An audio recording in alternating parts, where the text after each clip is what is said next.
sait porter le pays, il sait porter la croix. Ton histoire est une épopée, tes plus brillants exploits. God, keep our land glorious and free. Oh, Canada, we stand on guard for thee. Oh, Canada, we stand on guard for thee. Let the doors be opened, que l'on ouvre les portes. Thank you very much.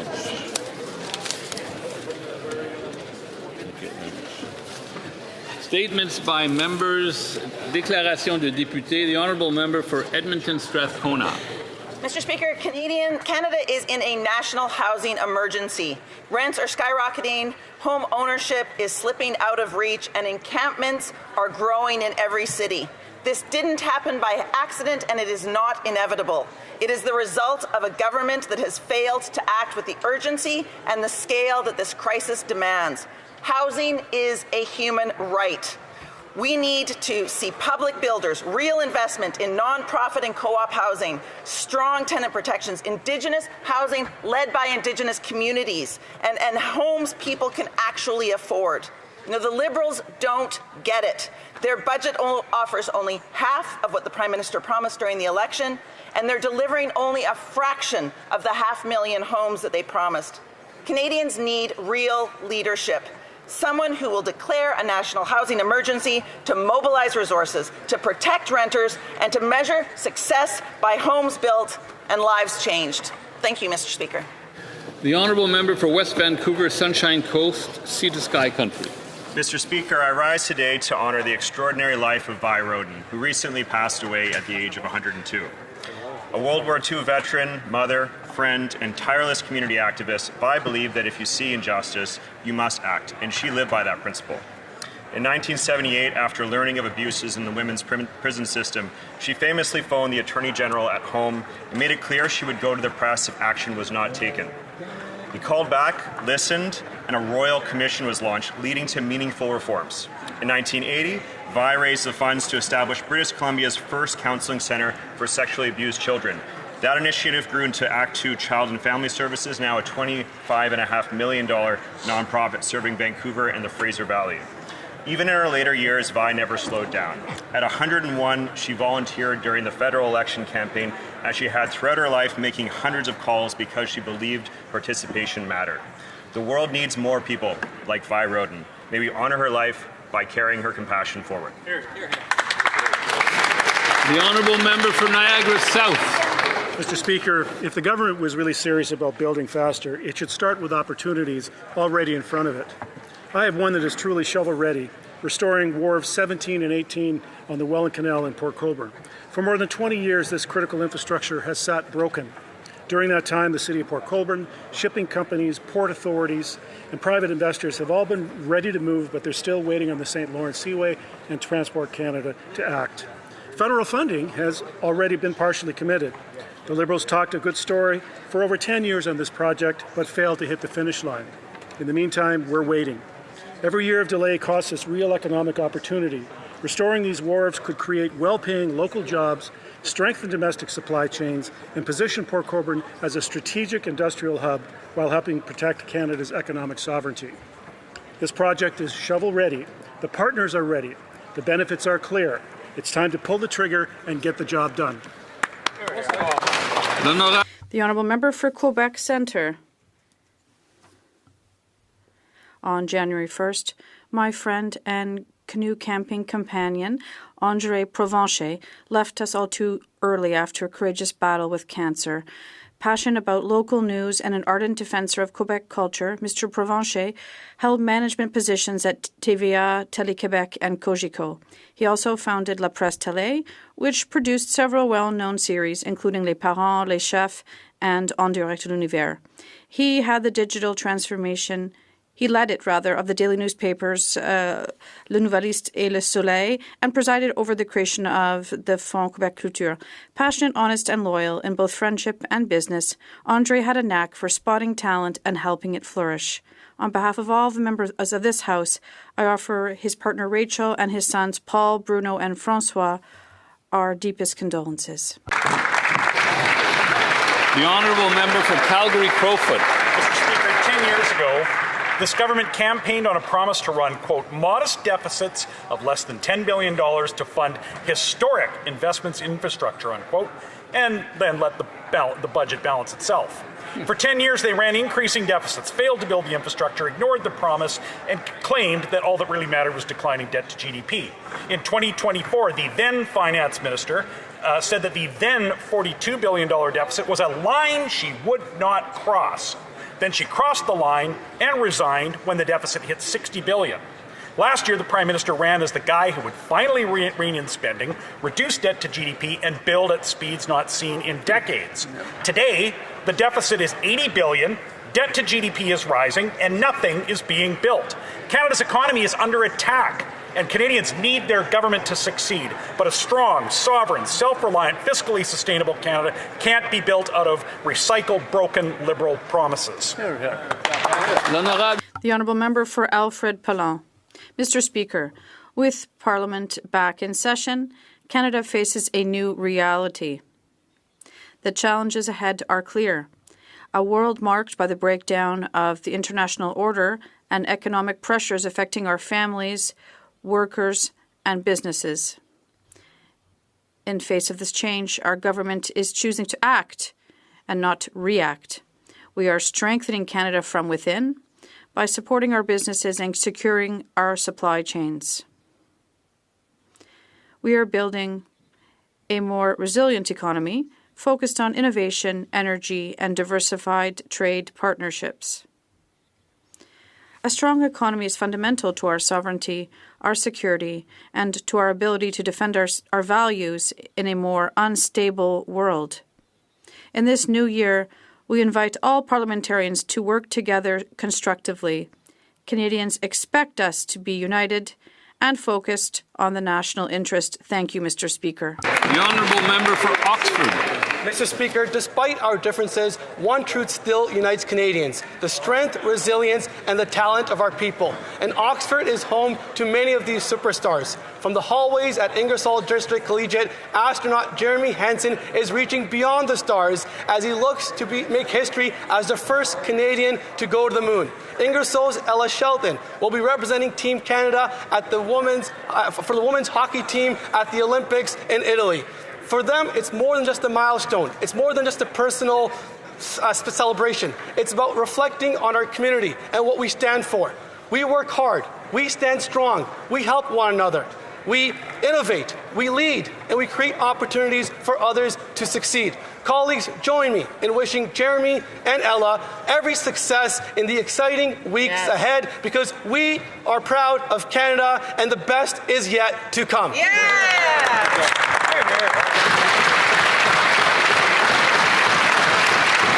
Honourable Member for Toronto St. Paul's.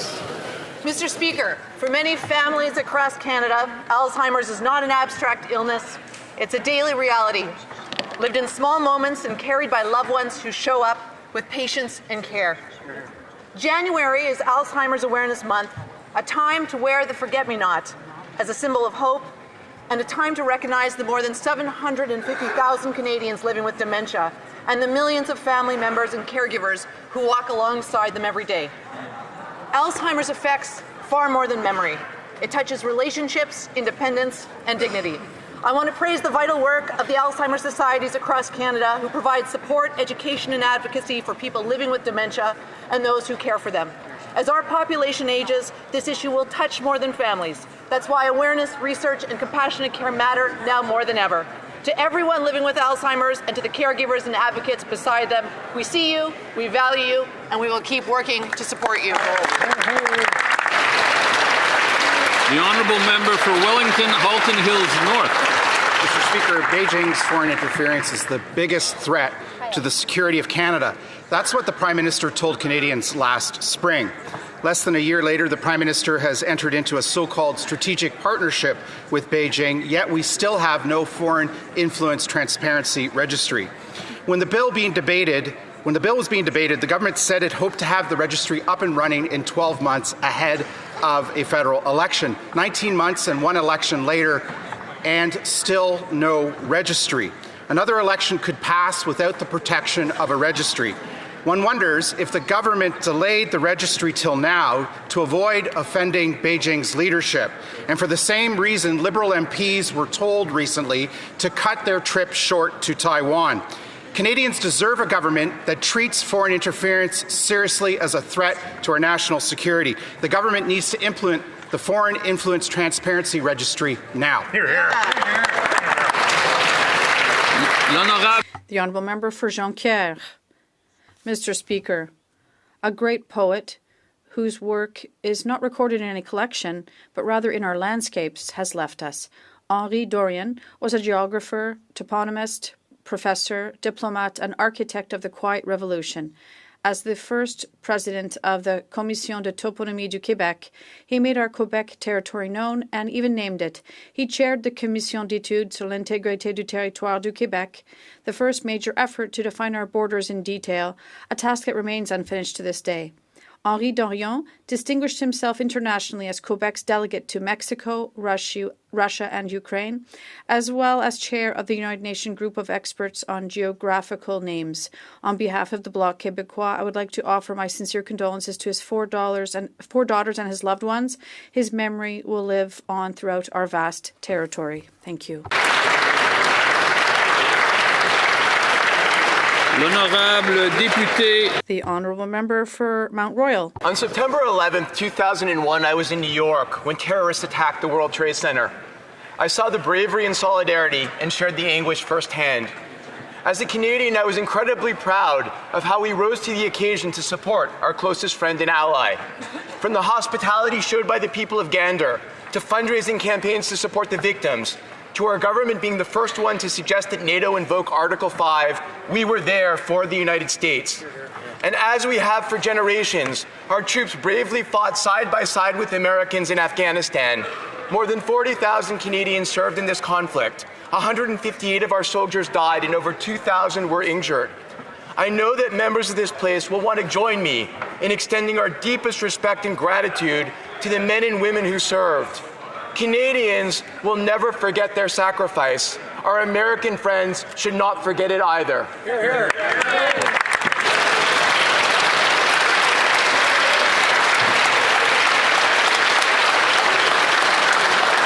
The Honourable Member for Calgary Centre. Hear, hear. Mr. Speaker, announcements are easy. Organize a press conference and tell the hungry crowd of reporters all the great things you're going to do. Getting things done requires work. If this Liberal government were judged on its announcements, then this country would be riding a 10-year wave of success. Sadly, not so.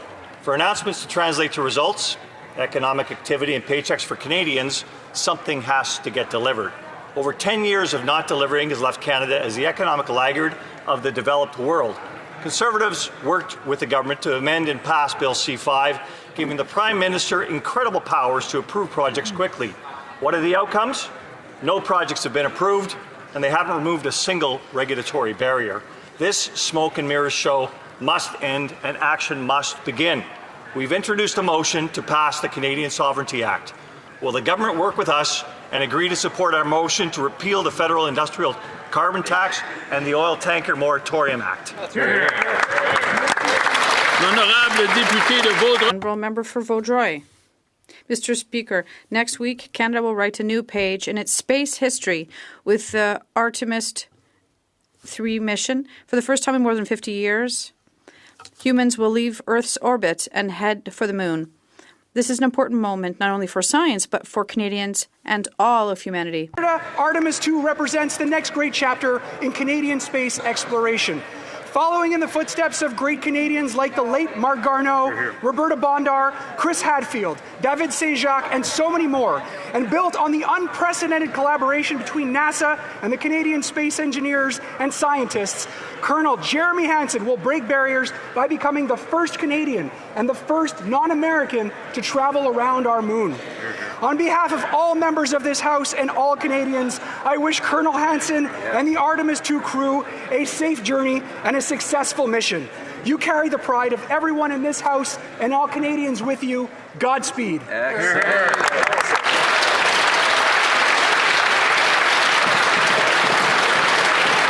The Honourable Member for Swift Current Grasslands, Kindersley. Mr. Speaker, Canada has the highest food price inflation in the G7. That's the Liberal record on full display for the whole world to see. But instead of fixing it, the Prime Minister raises taxes on fertilizer, manufacturing and transportation, all of which leads to higher food prices.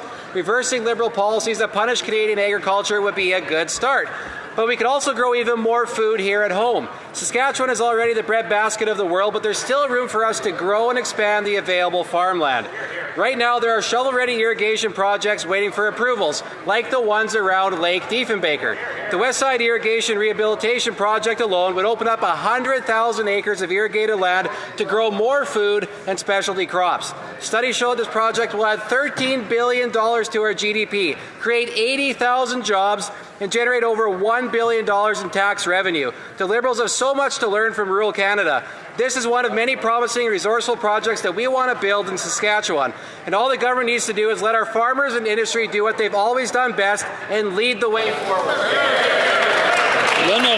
The Honourable Member for Trois-Rivières.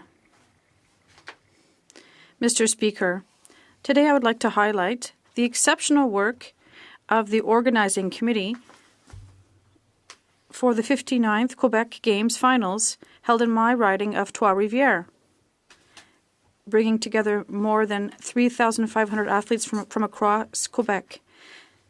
They aimed to receive a donation of $1,000 to Excellence Sportive Mauricie, and thanks to tight and responsible management, $350,000 will ultimately be donated to promote sports in our region. The Games also generated nearly $29 million in economic spin-offs for the region. And above all, none of this would have been possible without the involvement of 2,318 volunteers. Their commitment was at the heart of these extraordinary games.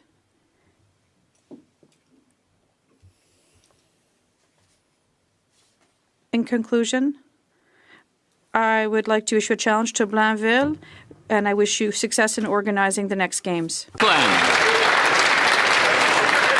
Supported the passage of Bill C-5, which gave the Prime Minister extraordinary authority to approve nation-building projects fast. The Prime Minister claimed that with these powers, the government would unleash our economic potential. He claimed that we would build at speeds not seen in generations. But sadly, the Prime Minister's promises are not reflected in reality. Canadians in the mining sector, the oil and gas sector, and others tell me that this Liberal government hasn't lifted a finger to make it easier to get permits and build projects. That's why Conservatives are calling for the passage of the Canada Sovereignty Act, which will remove barriers and cut red tape that is stopping these projects. We want the Prime Minister to live up to his promises. Conservatives are giving him the tools to get the job done. So why isn't he using it? The Prime Minister has no excuse. The time for fancy rhetoric is over. The time for action is now. The Honourable Member for Etobicoke Lakeshore. Mr. Speaker, I rise today to celebrate the close and growing relationship between Ireland and Canada. Today, the Irish Minister for Culture, Communications and Sport, Patrick O'Donovan, and our Minister of Canadian Identity and Culture launched Canada-Ireland 180. This initiative, planned for 2027, will commemorate the 180th anniversary of the Great Famine Migration in 1847, when over 100,000 Irish people landed on our shores. Irish Canadians have become a core part of Canada's history, national identity, and culture. This initiative will celebrate that shared heritage through events, art, screen, and sport. Nothing grabs the heart more than creative storytelling, so the collaboration between screen industries in both countries will be moving. Special mention to the Canadian industry, which has a strong presence in my riding of Etobicoke Lakeshore. We will celebrate Gaelic sports, but the gloves might come off if we meet in the World Cup. But we will hug and toast each other after the competition, as family does. Sláinte, Mr. Oral questions, questions orales, l'honorable. The Honourable Member for Louis Saint Laurent, Akiawenrak.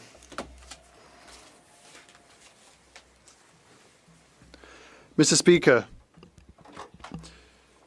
the primary concern for all Canadian families is the cost of groceries, Mr. Speaker. Unfortunately, food inflation is hitting hard. 6.2%, the worst inflation in the G7. And one of the factors is the Liberal fuel tax, which costs families up to $1,000, according to the PBO. We Conservatives want to help families, want to work with the government. Is the government ready to abolish this Liberal tax to allow Canadian families to breathe? The Honourable Minister for Finance. Mr. Speaker, I'd like to thank my colleague for his question. We know that the Conservatives are allergic to good news. But let me remind them what we announced on Monday. On top of the new benefit for groceries and essential goods, $500 million for the Strategic Response Fund to help the country's logistics.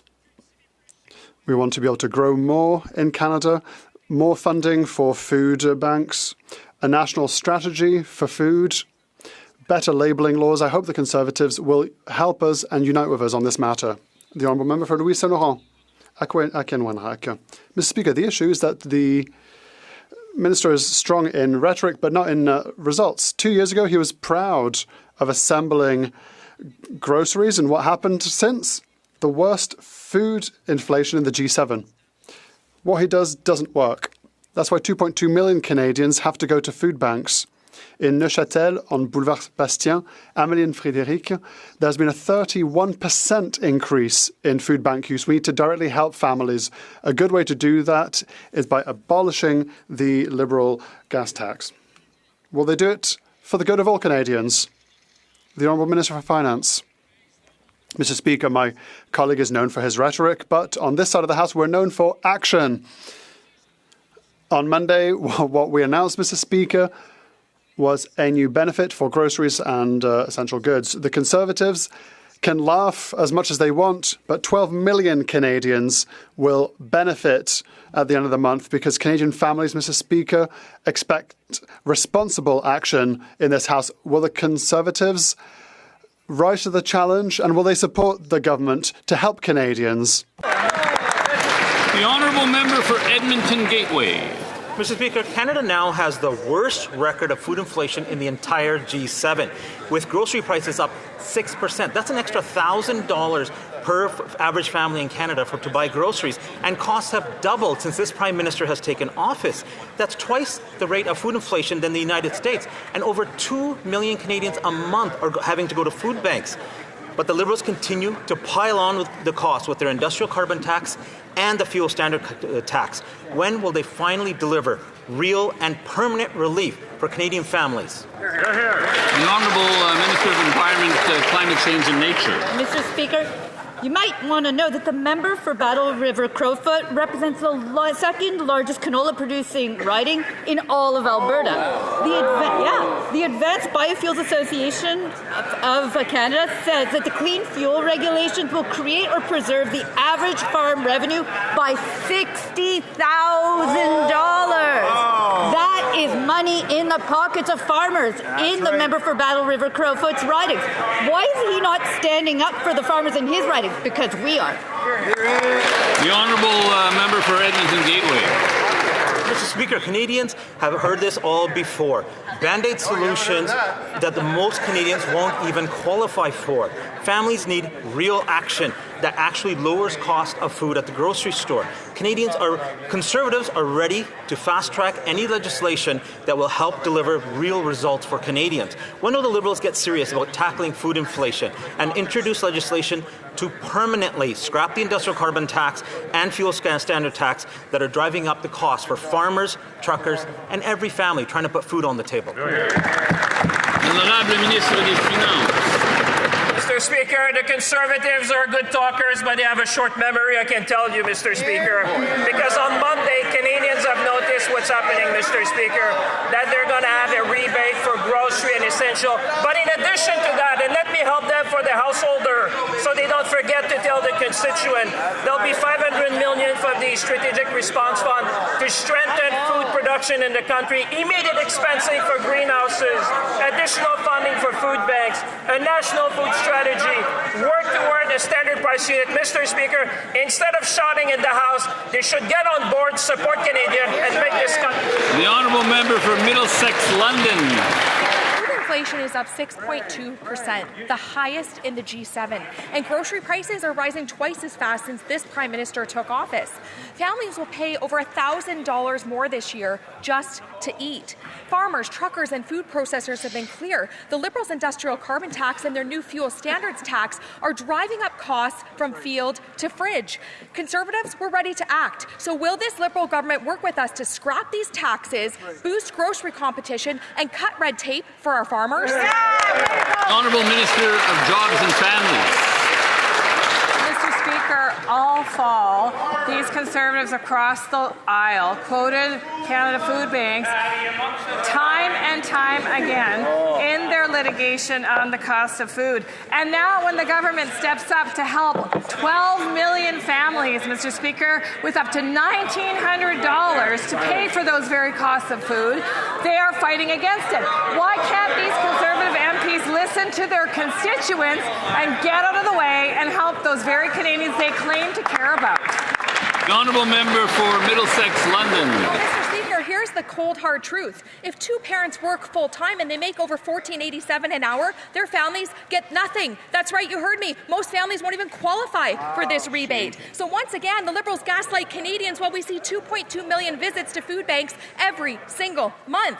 Liberal taxes and policies are what's driving up the cost of food. Recycling their broken policy does nothing to lower it. So when will the government stop pretending that rebates will fix inflation and instead deal with the root cause? The Honourable Minister of Jobs and Families.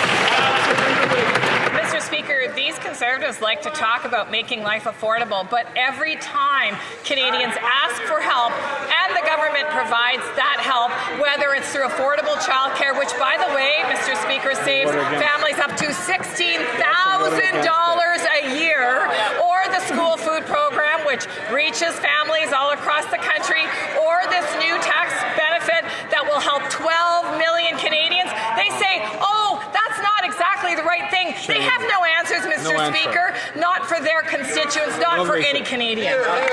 L'honorable député de Belleuil-Chambly. Mr. Speaker, yesterday the Prime Minister said that China had made commitments to remove tariffs on Quebec pork. The industry had never heard about that. They were surprised, but pleasantly so, and we understand. This morning, Antoine Trépanier tells us that this is simply not true. Mr. Speaker, you can't do that to someone. Create false hope. Can the government confirm that there is or there is no agreement on pork with China? The Honourable Minister for Foreign Affairs. Speaker, the reality is nous continuons d'engager. We continue to work with our partners, all members of the industry, with pork, beef, canola, agriculture as a whole. At the same time, we will continue to diversify our supply chain for our internal economy. That is in the national interest, and that is our plan on this side of the House. The Honourable Member for Belleuil-Chambly. Pork, we just need something, even just a noise. But there isn't even an oink in the agreement. The Prime Minister is apparently the second coming of God. He said, I have a deal with China on pork. Will the government at least let us know, using the word pork, somewhere in their answer, to say that there is a priority being established to removing tariffs on pork? Because Quebecers are the biggest purchasers of electric cars, so we are interested in this deal. The Honourable Minister for Foreign Affairs. As I said, Mr. Speaker, we have had discussions with China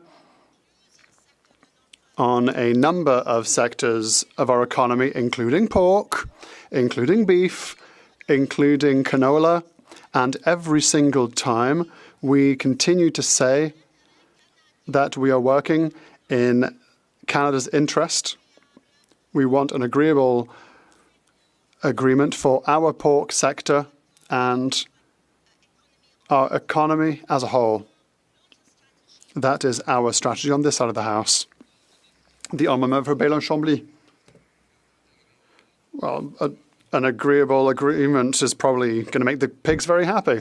In any case, the Prime Minister this morning, the Minister, spoke to Radio-Canada, saying that whilst we on the Bloc Québécois were fixated on history, they were fixated on the forests of Quebec. But up to now, what has the government done for Quebec forests apart from refusing the industry's proposal? Are they that bad in economy, as bad in economy as they are in Quebec's history? The Honourable Minister for Finance. Mr. Speaker, I can assure my colleague we are as good in the matter of economy than we are in the matter of history. And Mr. Speaker, what I can say is that we don't have to hear reminders from the Bloc Québécois. We are working with the forestry industry, and sometimes we don't remember something, but we have invested hundreds of millions to help the forestry industry, Mr. Speaker. People understand we have always been here for workers, we've always been here for the industry, and we'll always be here to defend the interest of Canada. Member for Newmarket Aurora. Mr. Speaker, there are critical statistics every member of Parliament must take seriously. We have 2.2 million visits at food banks every single month. Canada's food inflation is 6.2%, and that is double of the U.S. This year, it will cost $17,600 to feed a family. That is a national emergency we must take seriously, and Conservatives want to expedite a real solution. So we were asking, will this Liberal government immediately table legislation to cut taxes that punish those who bring food to our tables and boost competition in grocery chains? Hear, hear, hear. The Honourable Secretary of State for Sport. Thank you very much, Mr. Speaker. And to the member's question, not only do we take the statistics very seriously, we also take the recommendations of the organizations who are working to feed hungry Canadians extremely seriously. And the top recommendation for Food Banks Canada was to create a groceries and essentials benefit. Now, the Conservatives have a chance to support that motion and to vote in favour of this motion and help Canadians at the grocery store, Mr. Speaker. And we know, based on the research that's been done by independent agencies, that industrial carbon prices not only just have a negligible impact or zero impact, many of them actually help. So if the Conservatives want to help Canadians at the grocery store, they should vote in favour of the grocery and essentials benefit. Honourable member for Newmarket Aurora. Mr. Speaker, the reality is they have tried this before and it only has made matters worse. Canada is a country full of farms and fields, and yet we are known as the food inflation capital of the G7. Shameful. Food inflation has doubled since 2019. This is a homegrown crisis caused by high taxes on farmers, truckers, and food processors, lack of competition in grocery chains, and reckless inflationary spending. So I ask again, will this Liberal government immediately cut taxes that punish those who put food on our tables and boost competition in grocery chains? The Honourable Secretary of State. Thank you very much, Mr. Speaker. Farmers know that the #1 cause of food inflation in Canada and globally is climate change, Mr. Speaker. And when they're listing off the products that are most affected by climate change, they often list lettuce, which is impacted by climate change in California, coffee, which is imported to Canada. We don't grow coffee here, and beef, which is impacted by climate change, Mr. Speaker. The Conservatives can continue to bury their heads in the sand and pretend that climate change doesn't exist, Mr. Speaker, but we are working with farmers to increase the number of domestic producers, Mr. Speaker. We're working to build more greenhouses so that Canadians can buy more Canadian food. Thank you, Mr. Speaker. The Honourable Member for Haldimand Norfolk. While the Prime Minister spends his time with the world elites, life at home is getting harder for Canadians, including families in Haldimand Norfolk. The 2026 food price report is alarming. This year, it will cost $17,600 to feed a family of 4, which is $1,000 more than it cost last year. The Prime Minister's industrial carbon tax and food standards tax are driving up the food prices. Will he scrap the taxes and bring down the cost of food for Canadians? The Honourable Secretary of State for Seniors. The National Institute on Aging's 4th annual report was just released, and it commends the actions this government is taking. They agree with us, and their data shows that reducing expenditures in one area can result in an overall reduction in hardship as money is freed up for other household needs. And that is why organizations like Food Banks Canada agrees that the groceries and essentials benefit will make a real difference in the lives of Canadians, helping them to afford baby formula, helping them to afford lettuce, helping them to afford coffee and toilet paper. Mr. Speaker, I do not understand why the Conservatives want to be obstructionist about feeding 12 million Canadians. The honourable member for Haldimand Norfolk. Mr. Speaker, the facts are clear. Statistics Canada shows that food inflation is up 6.2%. That's the highest in the G7. I remember as a university student putting food back on the shelf because I couldn't afford it. And I am so blessed today. But even recently, I didn't buy a package of meat because it cost 4 times more than I paid for it last year. Imagine what average Canadians who are working 2 jobs are going through, sacrificing every single day just to get by. Will these Liberals give Canadians a break and cut the industrial carbon tax and the fuel standards tax? The Honourable Secretary of State. Like many of my constituents in Esquimalt-Saanich-Sooke, I grew up in a single-parent household. I have a single mother, a handicapped sister, and making ends meet was really challenging. Mr. Speaker, it's families like those that we have in mind, like the ones that I grew up in, like the ones that exist in my riding, in that member's riding. Those are the ones that we want to feed, and Food Banks Canada is supporting what we're doing. Again, I don't understand why the Conservatives are opposed to feeding families. The honourable member for Sarnia, Lambton, Bikidwanong. Mr. Speaker, food inflation is up 6.2%, the highest in the G7. A family pays now more than $17,000 a year for food, and 2.2 million people every month are lined up at food banks, thanks to the Liberals' industrial carbon tax and fuel standard tax adding up to about 17 cents a litre, hitting farmers, truckers and food prices. Conservatives are ready to fast-track legislation to reverse these devastating impacts. Will the Liberals immediately introduce a bill to eliminate the industrial carbon tax, the fuel standards tax, to boost grocery competition and cut red tape for our farmers? The Honourable Minister for Women and Gender Equality.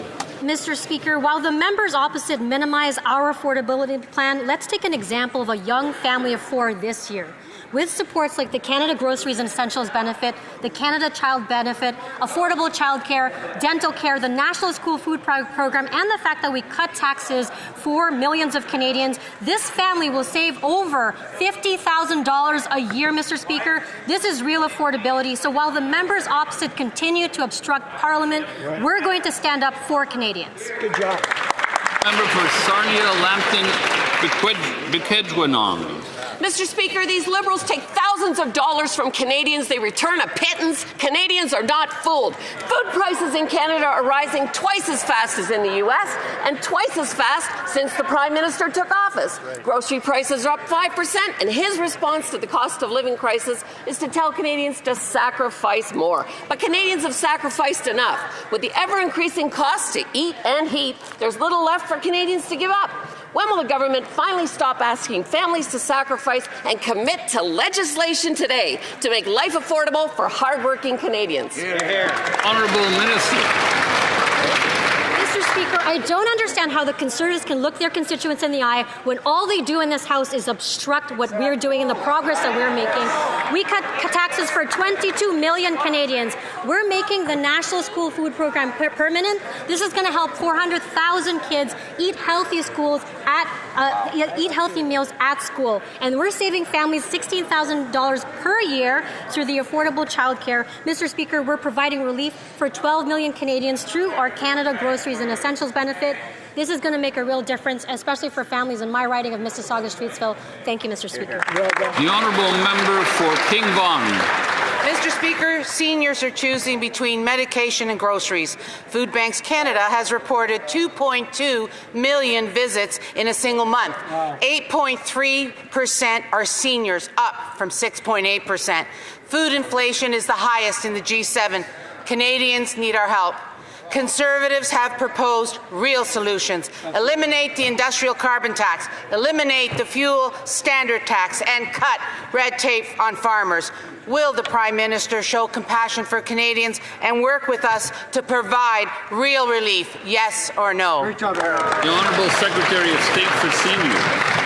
Unlike the Conservatives, our actions are compassionate. Our actions show compassion for seniors. We increased OAS for seniors over 75 when they wanted to bring it down to below 65. We have protected OAS, ensuring that it's indexed to inflation, and we just guaranteed that low-income seniors will get the help that they need to fight rising food costs, something that we cannot control. But what we can control is helping families afford the food that they need with the groceries and essentials benefit. This will buy up to $950 more food for a single low-income senior. She always sounds like she's about to cry. Mr. Speaker, there are new retirees who have not received their old age pensions for 9 months because of problems with the new Kuram software. And yet yesterday, what did Liberals have to say to these people? Their leader replied that software problems just happen from time to time. He replied that it was a fear-mongering campaign. The Liberals were made aware of this problem in June by their own officials. And clearly, with answers like that, we understand that they have done absolutely nothing. When are they finally going to kick into gear? Honourable Minister of Jobs and Families. Merci, Monsieur le Président. Thank you, Mr. Speaker. My department is processing payments towards a better system. Delays have affected 0.2% of requests. The department is committed to dispersing the monies rapidly and efficiently. We are working tooth and nail to reduce these problems. If someone has issues accessing their old age security, we encourage them to contact Service Canada. The Honourable Member for Shefford. Mr. Speaker, if everything were fine, as the government leader said, we wouldn't have seniors who haven't received their pensions since last spring. We wouldn't have seniors who are receiving the wrong amounts and who are going to have their future benefits cut. This isn't fear-mongering, Mr. Speaker. These are real people with real warnings that the new system is causing them problems. And when the government causes problems, its job is to find solutions to these problems, not to say, well, these things happen. So when will the government finally take seniors' problems seriously? The Honourable Leader of the Government in the House.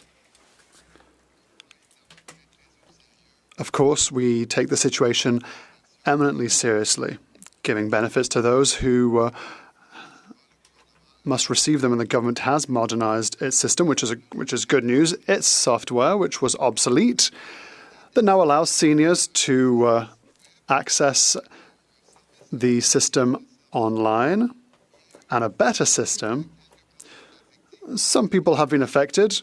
That's too many, of course, but we ask these people to contact Service Canada, where we will solve the problem. Honourable Member for Parry Sound, Muskoka. Mr. Speaker, between 2011 and 2021, home ownership among 30 to 34-year-olds fell from 60% to 52%. From 2019 to 2024, for every 100 adults added to the Canadian population, only 12 homes intended for ownership were built. That is less than half the rate of the earlier decades. So my question is, how does the Prime Minister expect young Canadians to ever buy their first home when his government keeps using the same old policies that haven't worked for the last 10 years? Housing and infrastructure. Thank you, Mr. Speaker. Well, the good news is that our government has brought forward the first-time homebuyers GST break, which is up to $50,000 off of their first home purchase for young Canadians. This is a new measure. It was stalled in the fall session by the opposition, unfortunately. We're ready to bring this forward, Mr. Speaker. We're ready to deliver affordability for young Canadians. Hear, hear. Member for Parry Sound of Muskoka. Well, Mr. Speaker, new home sales are down 45% in the GTA and 56% in Vancouver. And I'll tell you what, rebates don't matter to first-time home buyers if no homes are getting built. Nearly half of young Canadians are now considering leaving their home communities because they cannot afford to stay. So when will the minister listen to all the experts, the builders, the developers, the Conservatives, and remove the HST on all new homes under $1.3 million so that we can get builders building homes again? Here, here. Honourable Minister. Thank you, Mr. Speaker. Well, it starts with first-time home buyers and not obstructing bills that will deliver relief and affordability for young Canadians. That's number one. Number two, we have record annual construction in Calgary, in Montreal, in Edmonton, in Ottawa. We have housing starts that were solid last year, the 5th best year in Canadian history. We will continue to build on that work with Build Canada Homes, which we expect the opposition's support on. That's right. The honourable member for York Durham. It's a new year, Mr. Speaker, but it's the same old story for Canadians trying to buy a home. They can't. The Missing Middle Initiative reported this week that while the vast majority of Gen Z and millennials want to buy a home, only about half can realize that goal. Home ownership for them has decreased from 60% to 52%. Their ambition to buy a home has turned into uncertainty, and that uncertainty has turned into defeat. Missing Middle proposed 10 solutions. Not one of them was the government's plan for another bureaucracy to build non-market homes. So why is the government's plan so different from what sensible experts are recommending?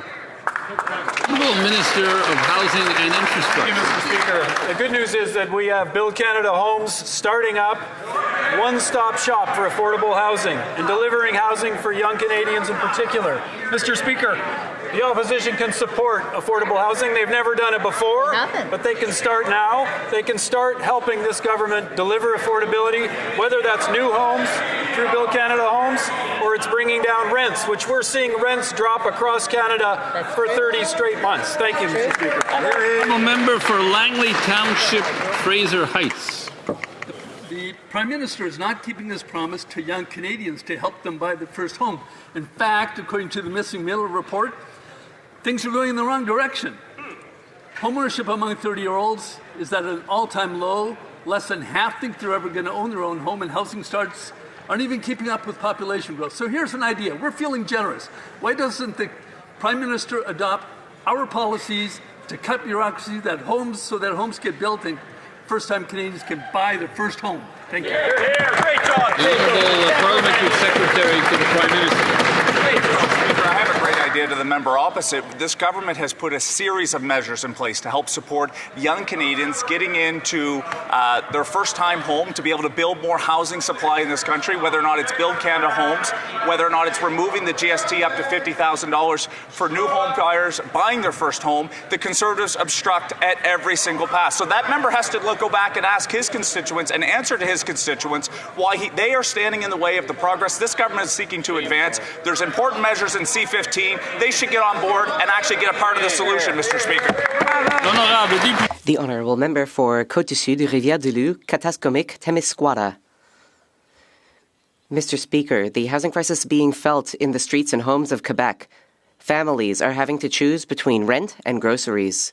Young people are delaying their life plans because they can't afford an apartment. According to a Léger poll, 1 in 5 Quebec tenants struggled to pay rent last year. In Montreal, that figure is 1 in 4. This is not acceptable. After 10 years of this Liberal government, when will Quebecers have access to a truly affordable housing? The Honourable Parliamentary Secretary to the Prime Minister. Mr. Speaker, over $1,800 will go to a family of 4 through our new Canada Groceries and Essentials benefit. This money will help families. It will help households make ends meet.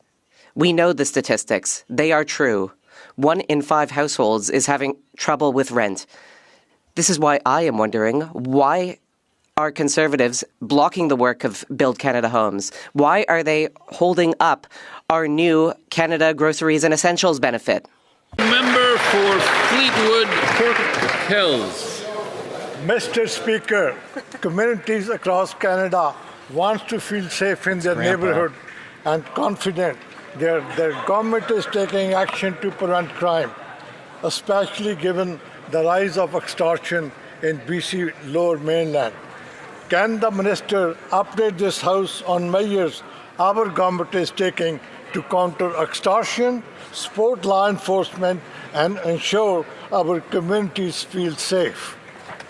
Honourable Minister for Public Safety. Mr. Speaker, the rise in extortion in Surrey and the Lower Mainland is unacceptable, and I extend my support to the victims of extortion everywhere. This morning, I met with Premier Eby, and we committed to deploying up to 20 RCMP members to support law enforcement efforts. Mr. Speaker, we deployed 2 helicopters in the Surrey area, and in November, we announced $4 million in federal funding to bolster Surrey Police's efforts to tackle extortion threats. There are bills before this House, Mr. Speaker, that the opposition can support right now, like lawful access to help us combat extortion in Canada. The honourable member for Dufferin-Caledon. For almost a year, Canada has endured an unprovoked economic attack by the United States and President Trump. Conservatives worked to fast-track Bill C-5 that was supposed to fast-track nation-building projects. Unfortunately, it hasn't fast-tracked anything. Not a single new project has been approved. Not a single shovel has gone into the ground. There is an alternative. The Conservative Sovereignty Act would repeal anti-development legislation. It would speed approvals. It would create economic opportunity for Canada. Businesses and provinces that invest will be rewarded. Why won't the Liberals support this bill so that we can lessen our dependence on the American? The Honourable Government House Leader. Well, Mr. Speaker, it's good to see Conservatives finally coming around to the Liberal plan, which is precisely that, to diversify trade markets, to build our country up with Canadian steel, Canadian aluminum, Canadian ingenuity, Canadian know-how, and Canadian union men and women building our country together. The Conservatives' proposals were tested, had the ultimate test, a general election, Mr. Speaker. It didn't work, it didn't go so well. Canadians voted for the Prime Minister's plan to build Canada strong. That's what we're going to keep doing, Mr. Speaker. The honourable member for Dufferin-Caledon. Mr. Speaker, what they promised in the election was that they were going to fast-track nation-building projects, and that's one of the reasons why Canadians voted for them. But unfortunately, they haven't actually fast-tracked anything. Not a single new nation-building project has been approved. Not a single shovel has gone in the ground for any of those projects. Bingo. We need a new approach. That's why the Canadian Sovereignty Act needs to be implemented. It will tear down the barriers to building these projects. It will create new economic opportunity and create thousands of good-paying jobs. I mean, they've stolen almost every single one of our policies. Why don't they steal this one for the benefit of Canadians? The Honourable Government House Leader. Mr. Speaker, we have nation-building projects going on right across this country. I would refer the member to his own province of Ontario, where we are in major developments in the nuclear sector, where we'll be developing the Crawford nickel mine, where we are going to build, Mr. Speaker, the North America's very first high-speed rail network from Quebec City to Toronto. We are going to build in British Columbia, whether it's LNG or whether it's the Northwest Corridor or Silicums, Mr. Speaker. We are building this country. We're building it big. We're building it strong. The honourable member for Ponoka-Didsbury. This Liberal Prime Minister has broken his promise to Canadians. He said he would build Canada strong, but in 8 months he hasn't approved a single new project. Instead, he's closing down agriculture research stations and firing scientists, including at the 120-year-old station in Lacombe. Conservatives introduced a motion this week to pass the Canadian Sovereignty Act. Will these Liberals vote for our legislation to repeal Liberal laws that block development, reward investment in Canada, protect Canadian innovation, or will they continue selling Canada out with their New World Order agenda? The Honourable Secretary of State for Labour. The Conservatives' ideas were tested in the election, and guess what? They lost, Mr. Speaker. And you know what? We're focused on something that's very clear, something that Canadians want. They want us to build this country. They want us to grow the economy, and that's exactly what we're doing, Mr. Speaker. We're going to build the largest infrastructure investment in Canadian history, with major projects across this country, building affordable homes for Canadians, using Canadian steel, Canadian lumber, and Canadian skilled trades, Canadian student workers, Mr. Speaker. Speaker. We're diversifying our trade. We're expanding to new markets, investing in innovation. We're going to create the honourable member for Ponoka Didsbury. Mr. Speaker, Liberals never let solutions get in the way of their ideology. While this jet-setting Prime Minister travels the world to glad hand and talk about his New World Order, food prices are up and families are struggling to put food on the table. In the meantime, this government is closing the very agricultural research centres that allow Canadian farms and agribusinesses to be so innovative. When will the Liberals finally understand that when we learn more, grow more, build more, and export more, incomes go up and life becomes more affordable for Canadians? The Honourable Minister of Agriculture and Agri-Food. Thank you, Mr. Speaker. Look, Mr. Speaker, we know this is going to be a difficult time for some, but this was the mandate that Canadians elected us for, Mr. Speaker. Yes. Streamlining research, collaboration with academia and private sector, prioritizing high-impact areas, reducing duplication and aligning project with needs of farmers and ranchers across this country, Mr. Speaker. We're going to work with our stakeholders, Mr. Speaker, and move this industry and sector forward that has been neglected for over 20 years. Thank you, Mr. Speaker. The honourable member for Elmwood Transcona. Mr. Speaker, Canadians expect us to work together to improve their lives. In that spirit, we worked with the Liberals to pass Bill C-5, giving the Prime Minister sweeping powers to get projects built faster. Despite the press releases and photo ops, nothing has been built. When we build, Canadians get jobs, our economy grows, and life becomes more affordable. We have put forward a bill that repeals regulations that block development, rewards provinces who build, and protects Canadian innovation. Will the government work with us and pass the Canadian Sovereignty Act? The Honourable Secretary of State for Financial Institutions. Thank you, Mr. Speaker. Mr. Speaker, that's their platform, not ours. On this side of the House, Mr. Speaker, we're focused on building one strong Canadian economy. Just Monday, Mr. Speaker, our Prime Minister announced a groceries and essentials benefit, putting $1,900 in the pockets of working families. On this side of the House, Mr. Speaker, we're going to continue to build Canada strong. We're going to continue to focus on our economy. They're focused on obstruction. Thank you, Mr. Speaker. Yes, well said. The honourable member for Terra Nova, the Peninsula. Mr. Speaker, when Canada builds more and exports more, incomes rise, our dollar gets stronger, and life becomes more affordable. One of the first things I voted for was to give these Liberals extensive powers to approve projects at speeds never seen before.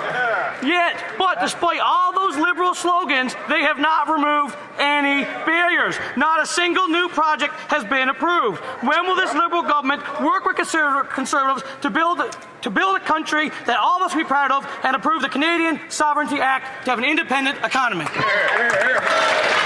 Honourable Minister of Fisheries and Oceans. Thank you, Mr. Speaker. And here we go again. Another round of just canned notes that doesn't address what this government is actually doing. It is another example of obstruction.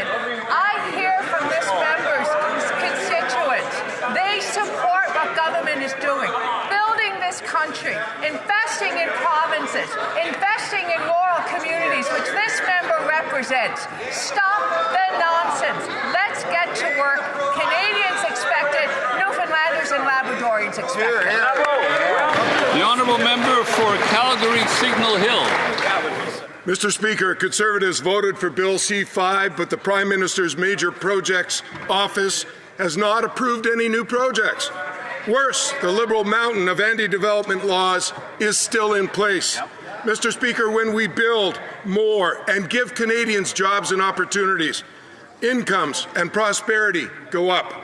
Prime Minister, will your Liberal government support the Canadian Sovereignty Act to unleash development, protect Canadian innovation, and reward Canadians for building our country? The Honourable Parliamentary Secretary to the Minister of Natural Resources. Well, Mr. Speaker, what can we say about this motion? It's a few things we're already doing, a few things Canadians rejected. Feels like the Leader of the Opposition found it in a jacket he hasn't worn in a while. It's time for some new ideas on this side. We've got some like the MOU with Alberta. It's an exciting time to be in Alberta. We're getting things built, and we invite the members opposite to get on board. The Honourable Member for Kapuskasing, Timmins, Mushkegowuk. Mr. Speaker, Northern Ontarians keep asking me, when will we finally unlock our economic potential? I reply, when this government finally decides to cut regulations. The Canadian Sovereignty Act is a chance to do exactly that. Repeal needless barriers.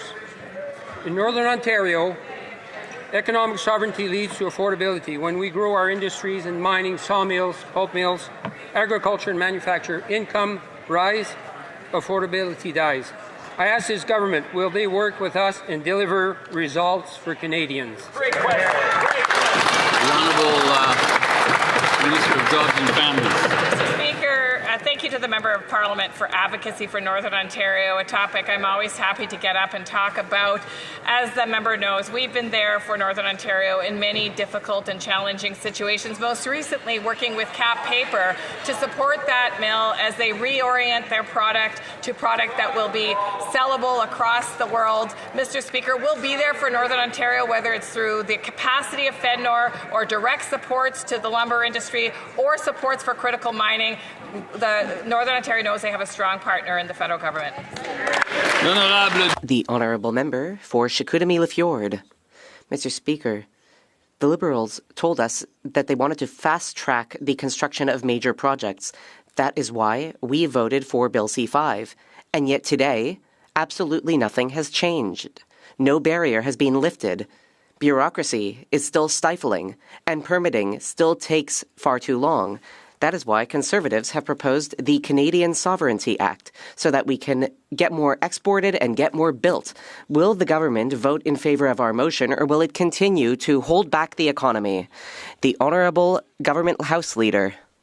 Mr. Speaker, these ideas were put to the test last year during a general election. During that election, the Prime Minister's plan to build Canada and build Canada strong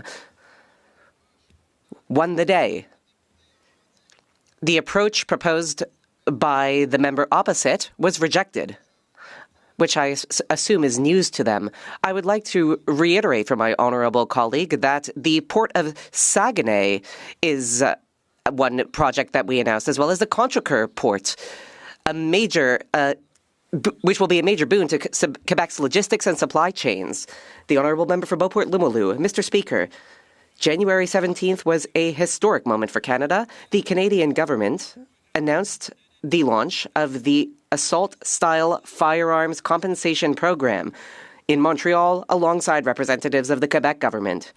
Quebec has a special role in Canada's public safety landscape due to, among other things, our history, our collective sensitivities, and our provincial legislative frameworks. Could the Secretary of State for Nature explain how Quebec-Ottawa partnership is essential for the success of both this program and our shared goals? The Honourable Secretary of State for Nature. Thank you, Mr. Speaker.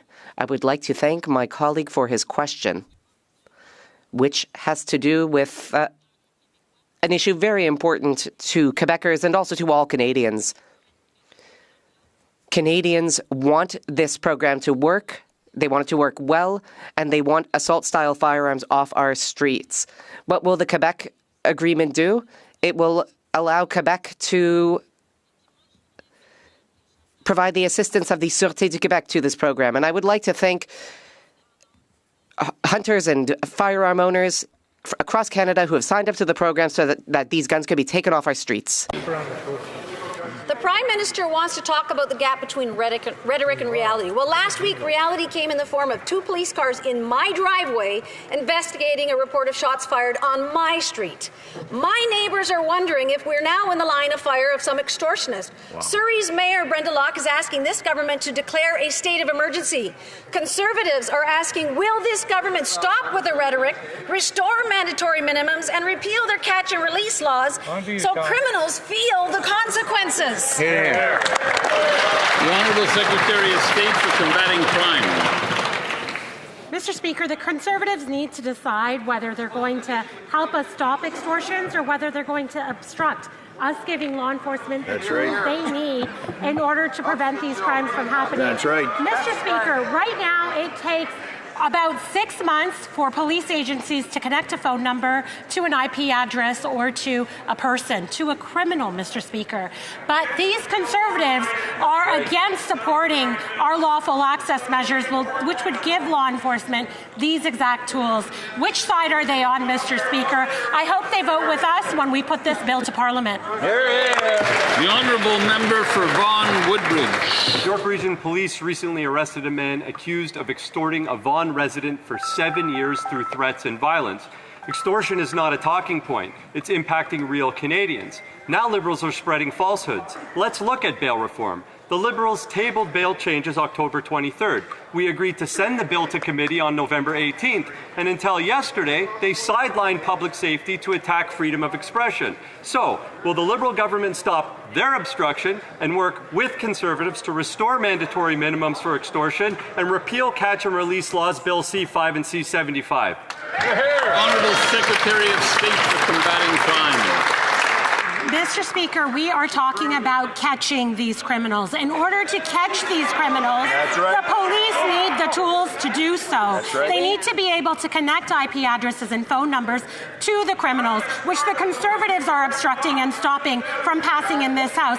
We brought lawful access measures, Mr. Speaker, to this Parliament in June, yet they've been obstructing those measures all along. Whose side are they on? Will they help our law enforcement and police officers with catching these criminals, Mr. Speaker? The honourable member for Elgin, St. Thomas, London South.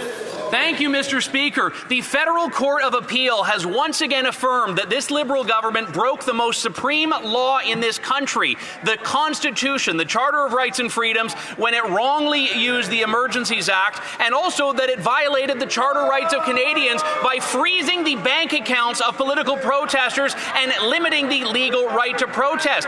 If this truly is a new government, will they say to Canadians right now that they will accept this ruling, uphold the civil liberties of Canadians, and not appeal this to the Supreme Court? The Honourable Government House Leader. Mr. Speaker, as a proud resident of the National Capital Region, I can only but lament this member's repeated, and I will give him this, he's been consistent on this, his repeated endorsement of the occupation of this downtown, of the disturbance and unbelievable annoyance that this created for residents of downtown Ottawa, and of the fact that it was an unlawful demonstration, Mr. Speaker, that ultimately was ended by the good graces and very Canadian model of cooperative law enforcement, Mr. Speaker. And grabbing horses to run people over and trample them. The honourable member for Peterborough. What a joke. Thank you, Mr. Speaker. On Monday, the Prime Minister announced new measures to put money back in the pockets of Canadians, including the Canada Groceries and Essentials benefit, which I know will mean a great deal to my constituents in Peterborough and Canadians across the country. It also included new measures to improve our domestic production and enhance food security in Canada. As a farmer, I can't stress enough just how important this is. Now more than ever, Canadians want food made and produced right here in Canada. Can the Minister of Agriculture please explain what Monday's announcement will mean for our producers and for security in Canada? The Honourable Minister of Agriculture and Agri-Food. Thank you, Mr. Speaker. I appreciate my honourable colleague's question. She gets it as a farmer, Mr. Speaker. Canadians want access to Canadian-grown food, and our world-class farmers, producers and ranchers are ready to deliver. On Monday, our new government announced immediate expensum for greenhouse buildings. This will allow producers to fully write off greenhouses that become available for use before 2030. We are developing a national food security strategy, investing $20 million into a local food infrastructure fund, and much more. Simply put, Mr. Speaker, we're improving affordability for more than 12 million Canadians and building a more domestic, resilient food system here at home. I hope the Conservatives can agree. The honourable member for Cowichan, Malahat, Langford. Mr. Speaker, forestry families on Vancouver Island are struggling. The Crofton Mill closed, the Atlee Mill closed, Shabanus Mill curtailed to the end of 2026. Hundreds and hundreds of jobs are lost, but more importantly, already struggling families are now facing dire consequences. This government's handouts and subsidies are not helping those affected and will not save this critical and renewable resource industry. When will the Prime Minister deliver on his promised softwood lumber trade deal. The Honourable Parliamentary Secretary to the Minister of Natural Resources. The closure of a mill is a difficult news, whether it's on Vancouver Island or all across the country. It's a difficult news for workers, their family, and the community. The federal government has come forward with support for the sector. We urge the provincial government to work with us as partner to protect these jobs.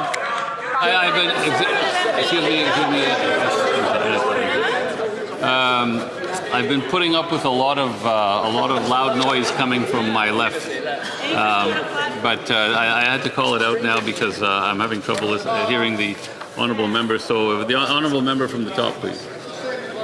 Thank you, Mr. Speaker. We really, it's a difficult news, the closure of any mills, whether it's on Vancouver Island or anywhere in the country. And we've come forward with a lot of support from a financial perspective. We work with the provincial government as partner to protect these. And they may have missed the news that we announced a forest sector transformation task force by the industry. They've already met and they're formulating recommendations for the government for the future. We will continue to examine every option available.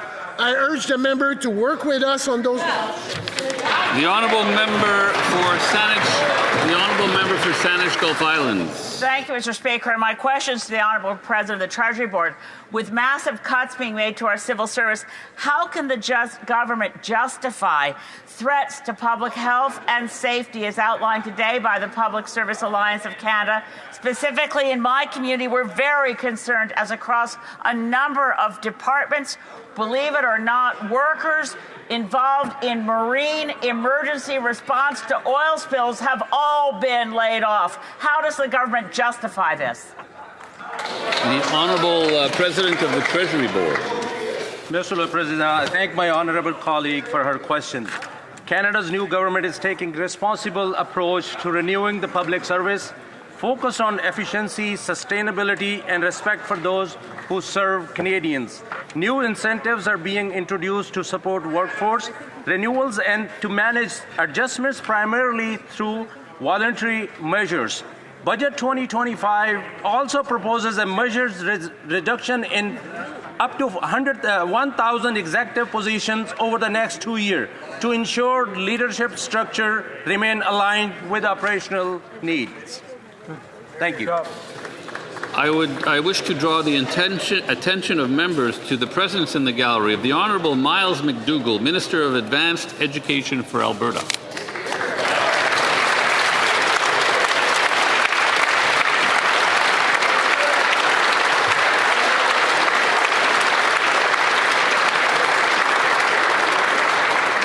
I believe the member for Kamloops, Thompson Nicola, has a point of order.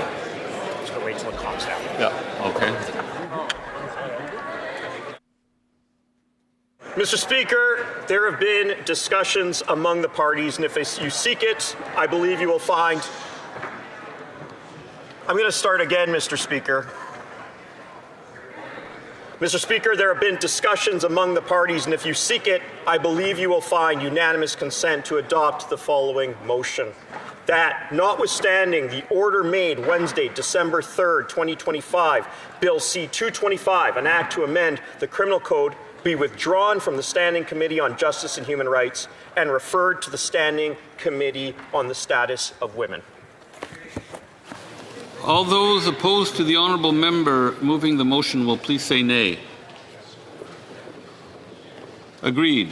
The House has heard the terms of the motion. All those opposed to the motion will please say nay.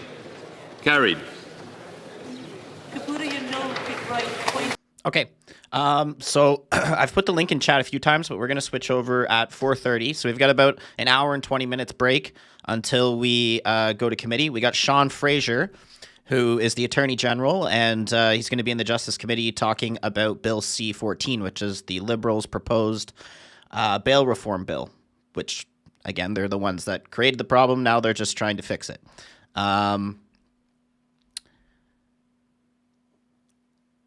And obviously there's big hits. Sorry, I was just reading chat. There's obviously a lot of big hitters for the Conservatives in that committee. We've got Andrew Lawton. We've got Larry Brock.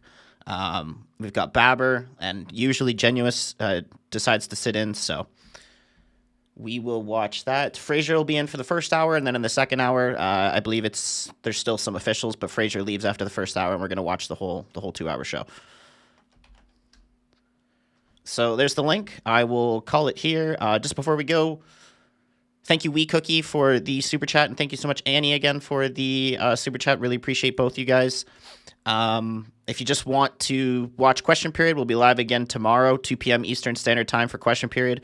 There will be no Pierre in the house. There will be no Carney in the house. So Question Period tomorrow might be just more of what we got today. Obviously, there's the Conservative convention on this weekend, so a lot of them are already flying out to Calgary. But anyway, I will see you guys in just a little over an hour. See you guys. Thanks for watching.